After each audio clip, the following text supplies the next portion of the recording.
Welcome to this presentation on partnering with and learning from human body donors in your anatomy lab from the Anatomical Board of the State of Colorado. Hey y'all, my name is Allison Taylor and I am a 2026 Master's Candidate in the Modern Human Anatomy program here at CU Anschutz in Aurora, Colorado. We learn anatomy using real human body donors that come from the Anatomical Board of the State of Colorado, also known as the SAB. Today's learning objectives are: number 1, explain the journey of an anatomical donor through the SAB body donation program. Number 2, identify opportunities to reflect on your personal experience learning from donors. And number 3, prepare for your first day in the lab. The donors we work with in the anatomy lab are individuals who altruistically donated their remains for our benefit. They believed in you before they ever met you. It is important to work with them as educational partners because you will take this experience with you into your future career, no matter what profession you follow.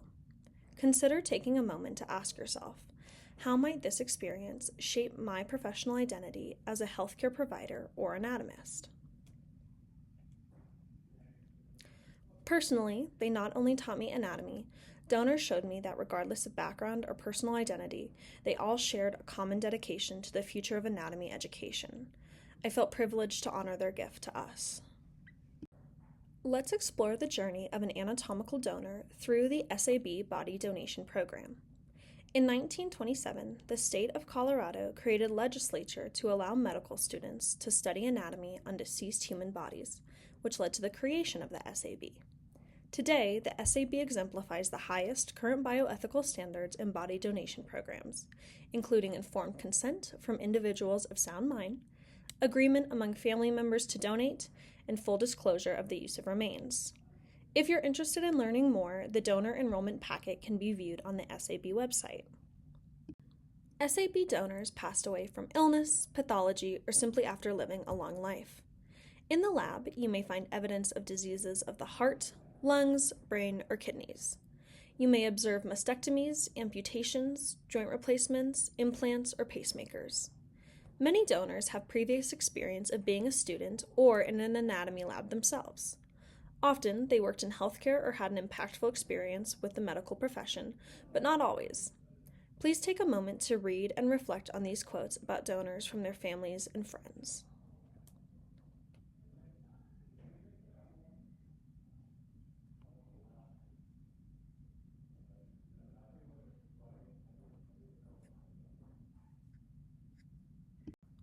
When your donor passed away, their families contacted the SAB, they were pre-screened for disease and transported to CU Anschutz, and they were de-identified and given a 5-digit ID tag that will stay with them through cremation at the end of your course.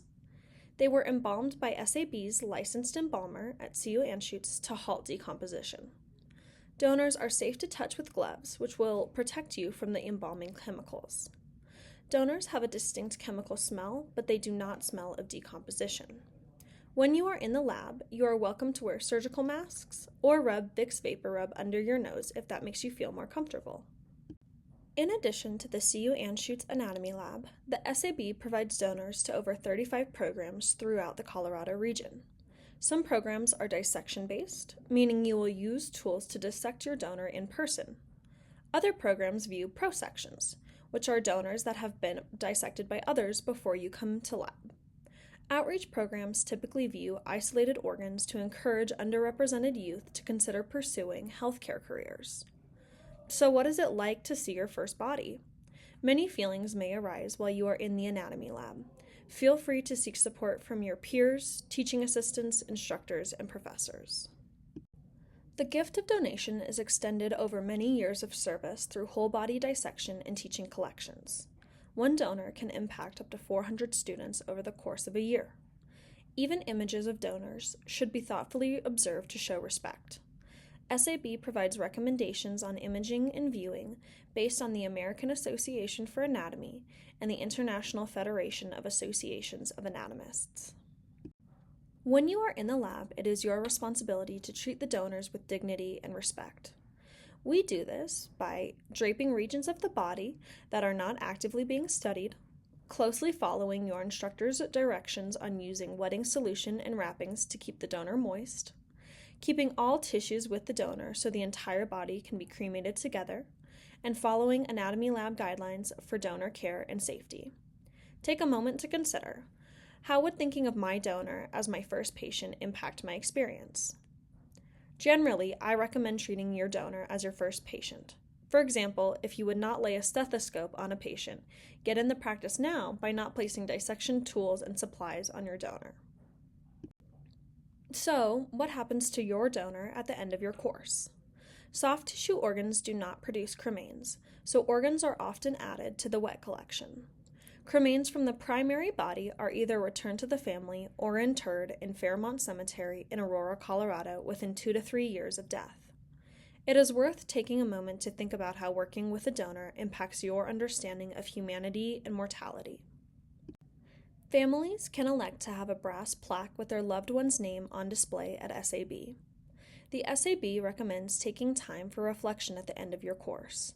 This can include creating a personal journal to reflect on your feelings, saying goodbye to your donor on the last day of your course, or writing a letter to your donor or their family. You can also visit the SAB Donor Memorial Garden located at CU Anschutz. Next, let's talk about the CU Anschutz Anatomy Lab, located on the 5th floor of the Education 1 building. This is a secure lab space. You must use your university ID badge to access the anatomy lab. Visitors are not allowed in the dissection labs. Your badge will also allow 24/7 access to the plastination library and the bone room on the 5th floor of Education 1. You can use these rooms as a study area and to observe plastinated organs and bones outside of designated lab time. You can learn more about the plastinate collection and view 3D scans of these organs at anatomylibrary.org or scan the QR code seen here. Photos are not allowed in these rooms. This is what our dissection lab looks like. Body donors are stored in long stainless steel dissection tables called humidors. You will be assigned to work with a small group at a specific humidor. There is a fluid collection system and downward draft built into the humidor, and at the head of every humidor there is a tissue collection bin. Nothing besides donor tissue should be placed in these bins. Air quality and circulation in the room is monitored to meet OSHA safety standards. You are expected to always wear scrubs and closed-toed shoes in the anatomy lab. Nitrile gloves and tools will be provided on the first day of lab. You can also claim a personal locker in the changing room on the first day of your course. Remember, always remove gloves and wash your hands before leaving the dissection lab. Please note, food and drinks are not allowed anywhere inside the lab or main hallway. However, you may store a sealed water bottle in your locker. The best way to avoid injuries and accidents in the anatomy lab is to communicate with your team, practice self-care, and clean up after yourself. Your team's communication can help prevent accidental pokes and cuts from scalpel blades and pins. Self-care includes coming to the lab well-fed and hydrated to avoid passing out. This is a shared space, so it is your responsibility to help keep it safe by cleaning tools and returning equipment to its home position.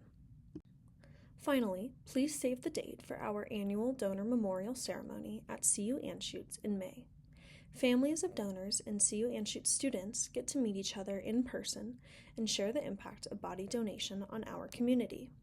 Attending and volunteering is highly encouraged. Details are announced annually in the spring.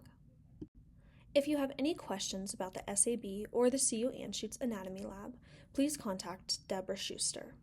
If you have any questions about the Master of Science in Modern Human Anatomy, please contact Dr. Maureen Stabio. Finally, I want to thank those who provided guidance and feedback in the development of this presentation, as well as the donors and families who make our education possible.